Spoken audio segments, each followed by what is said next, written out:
All right, welcome back, and we are ready for news, but very special guest on Bayou Town tonight, Troy Landry. Before we get to him, we'll let him bring us the news. How about it, Troy? Good, Martin, good. Now y'all stay tuned. We're going to have our local news coming up. All right, there we go.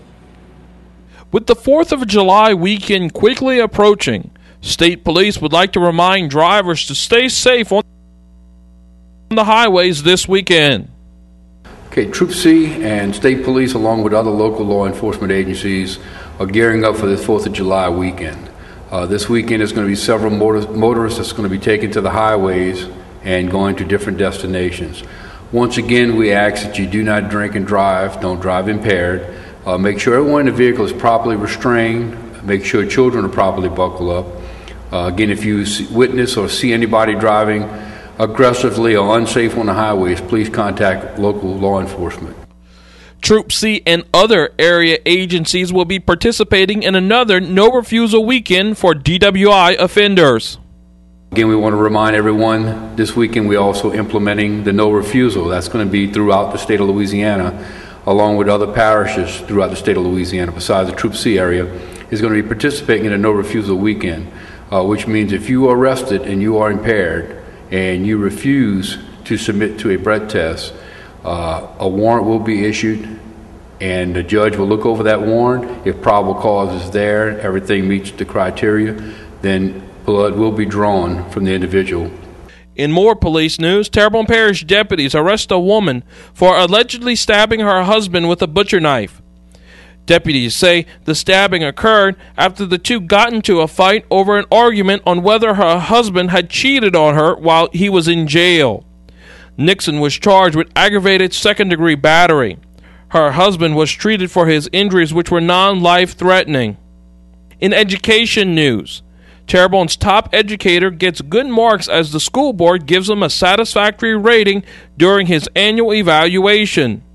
Superintendent Philip Martin and board members met Tuesday night in private for over 40 minutes during his evaluation.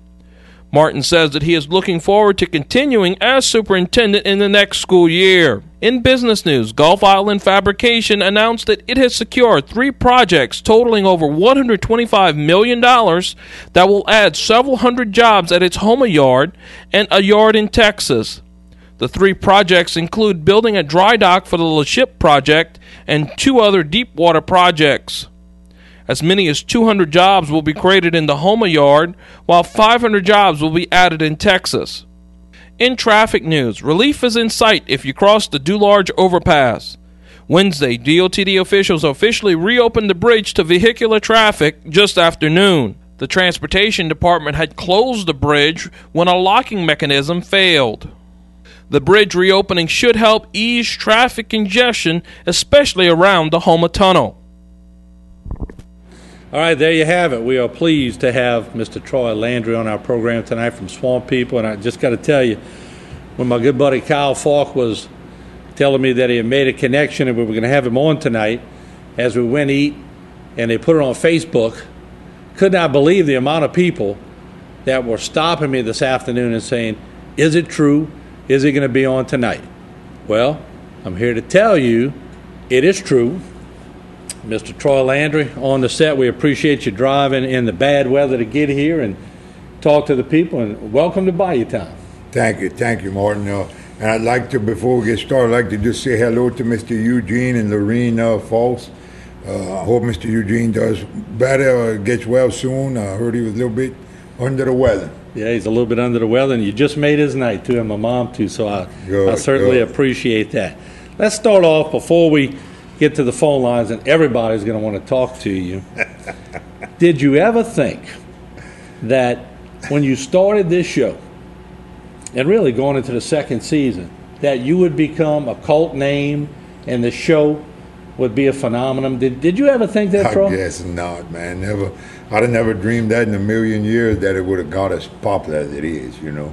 Yeah. I was hoping that the show would do decent, you know, and people would like it a little bit. And I figured hunters and fishermen like ourselves, you know, would like it, but it's way more than that. It reaches out to every culture, every age group, every race out there. I mean, people love the show. You were telling me, we were laughing, waiting to come on the show. Your phone rings at 2 o'clock in the morning. You didn't expect that either, didn't you? No, man, no. People call, they get our number, God only knows how, and they don't realize the difference in the time zones, and sometimes they'll call at midnight or 2 o'clock in the morning or 6 o'clock in the morning.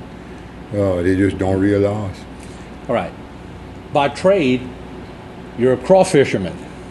Tell us how you got, and I know you hunt alligators too, but your real job, you probably the largest crawfish farmer in Louisiana. Am I correct by saying that? Yeah, not a farmer. I'm not a farmer, but I have 2 crawfish docks. We have a small processing plant, and I'm a buyer. So you're a wholesale. Right, a wholesale. I used to be a fisherman, and in 1992, I got fed up with my buyer giving me the runaround, and I started selling my own crawfish, and now I'm most probably one of the biggest, if not the biggest, one of the most probably the biggest buyers in the state, which would make me in the country.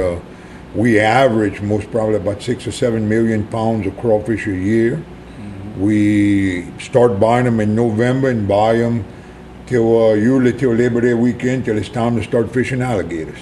Wow. Let's roll in a tape of Troy on the boat, so in case you haven't seen it, just in case, you can see what it's all about. Let's roll it in. People that I don't have to tell them what to do. They know what I'm thinking, and I know what they're thinking. You know, we act like a team, and we are a team. This ain't no baby. Watch him, Elizabeth. I'm going to shoot you, not him. All right, so there's a little scene. We're going to show more. Elizabeth, tell the story how you ended up with her. It was a unique story you were telling us in the green room. How did you end up with, say Elizabeth for me? Let me tell you something. When you told me you was going to show a little bit of the show, I thought you was going to show me singing in the boat or something. I thought you was going to. I'm going to get you to sing before the night's over. You know that, huh? No, Elizabeth's daddy was a real good friend of mine. He was from Pierre Park. And he made his life trapping. He used to trap furs and alligators years ago. And Elizabeth and I have been friends, and they wanted to put a woman on the show. And they couldn't get permission from her landowner to let them film her. So they came to me, History Channel came to me and asked me if I would be willing to put her in my boat and bring her on the show. And it just so happened it felt perfect. I needed help at that time. I was looking for extra help. So I brought Elizabeth on with me, and she done very well. She was a hard worker. She's very strong. Mm-hmm. I think she might be stronger than Clint.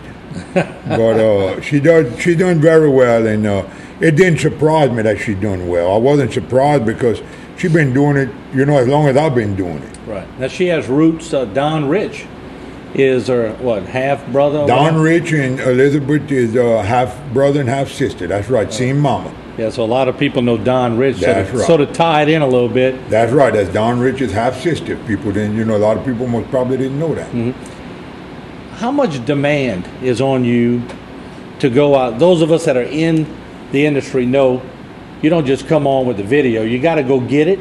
You got to edit it. How much time does it take for you to do all this? Well, the wild season lasts 5 weeks, and they're famous. They got to get enough footage in 5 weeks to make 10, 15 episodes. Next year, season 3 is coming. I think they might want to make up to 20 of them.